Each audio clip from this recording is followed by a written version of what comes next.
गन्ना समिति सचिव नहीं चाहते गन्ना कटौती हो, गन्ना अधिकारियों का आदेश भी नहीं मानते। पूरनपुर गन्ना कृषि महाविद्यालय के प्राचार्य डॉक्टर सुधीर शर्मा ने आरोप लगाया कि गन्ना समिति सचिव नहीं चाहते कि गन्ना कटौती हो, गन्ना अधिकारियों के आदेश भी नहीं मानते, इसीलिए उनको बैठक का एजेंडा नहीं भेजा गया, उनको विद्यालय का पक्ष रखने का मौका भी नहीं दिया गया। उनको मौका मिलता तो हकीकत सामने आती, कटौती न होने से विद्यालय के विकास पर कोई फर्क नहीं पड़ता।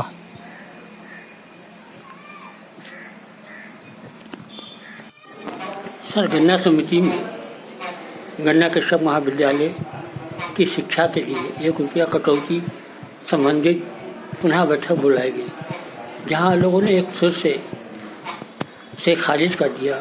उनको ये भी एहसास नहीं रहा कि उनके बच्चे, निर्धन परिवार के बच्चों का क्या होगा, इस पर कॉलेज पर क्या असर पड़ेगा।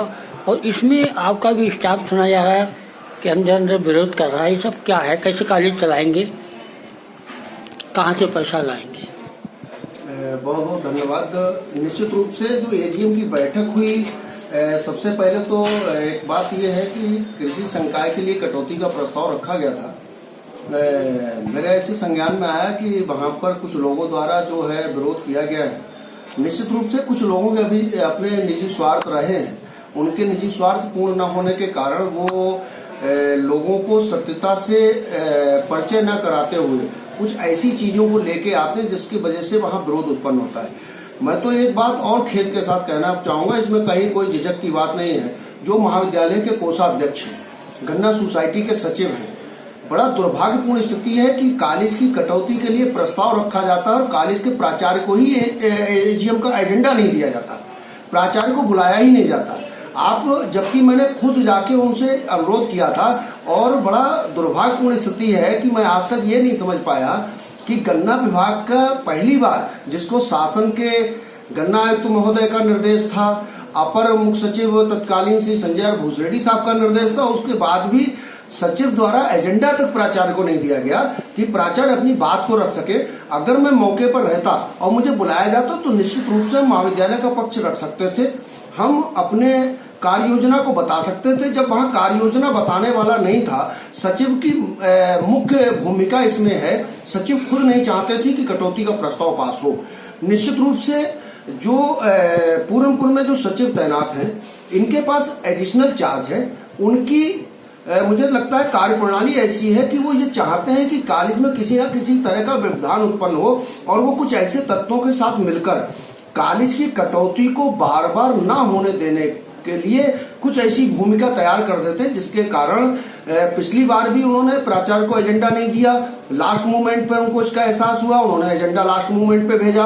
इस बार तो दुर्भाग्य कहूंगा कि मैंने खुद जाके सोसाइटी, मेरा स्टाफ मेरे साथ था, महाविद्यालय के जो प्रबंधक हैं, 3 सदस्यीय कमेटी काम कर रही है, उसमें सीडीआई पूरनपुर मौके पर थे। और बड़ा खेद के साथ कहना पड़ रहा है कि प्राचार्य को आमंत्रित ही नहीं किया गया, उसको एजेंडा ही नहीं दिया गया। ये बड़ा दुर्भाग्यपूर्ण स्थिति रही है। और जहां तक विरोध की बात है, मुझे नहीं लगता है, मेरा उद्देश्य संस्था को आगे बढ़ाना है। और निश्चित रूप से हो सकता है कि कुछ स्टाफ की ऐसी कहीं से कोई बात आपके पास हो, मेरे संज्ञान में नहीं है। मेरा उद्देश्य छात्र हित और महाविद्यालय हित में कार्य करना है। उसके लिए कोई भी आदमी आड़े आएगा, चाहे वो कोई भी हो, तो उसके विरोध झेलने के लिए हम तैयार हैं। हमें तो जिस उद्देश्य से बुलाकर चार्ज दिया गया था, हम उस पर देश और प्रदेश के अंदर पहचाने जाते हैं। और दूसरा, एक जो बार बार आरोप लगाया जाता है, उस पर भी मैं स्थिति स्पष्ट करना चाहूंगा। बार बार एक बात आती है कि महाविद्यालय के स्टाफ द्वारा काफी टीए खर्च कर दिया जाता है, गाड़ियों पर व्यय किया जाता है। मैं उनको आईना दिखाना चाहता हूं कि अगर हमने 2-4 लाख रुपए का उस पर खर्च किया है, तो जो वो 20 साल में यूजीसी में पंजीकरण नहीं करा पाए, हमने उसको कराने का काम किया है। हमने एमए प्रारंभ कराने का काम किया है। हमने पूरनपुर में स्वतंत्रता से महामहिम नहीं आए थे, महामहिम को ये बताने का प्रयास किया है कि महाविद्यालय की भूमि आपके नाम है। हमने इस क्षेत्र के मेधावी छात्रों को सम्मानित कराने का काम किया है। हमने लगभग 20 करोड़ रुपए की संपत्ति सरकार से लाने का काम किया है। लोग महाविद्यालय की धनराशि से जमीनें खरीदते रहे।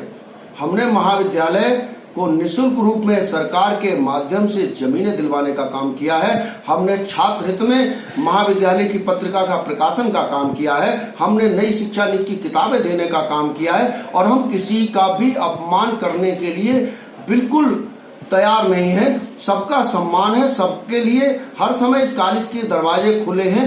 कभी कोई भी कर्मचारी हमारा हर समय काम करने के लिए तैयार है और इतना पिछले 2015-16 से कटौती ना होने के बाद भी आज हम संस्था को निरंतर 2016 से प्रदेश के अंदर अपना स्थान दिलाने में सफल रहे हैं और हमारे क्षेत्र के बच्चे विभिन्न क्षेत्रों में जाके अच्छा सा काम कर रहे हैं। तो निश्चित रूप से इससे जो गरीब बच्चे हैं वो प्रभावित होते हैं कि एक हम अच्छा प्रस्ताव लाए थे, मगर निश्चित रूप से उनके इस कटौती ना करने से मुझे नहीं लगता है कि हमारे किसी प्रस्ताव पर कोई फर्क पड़ेगा और हम निश्चित रूप से हमारे जो संकल्प हैं उनको समय सीमा के अंतर्गत पूर्ण करेंगे। जय हिंद, जय भारत।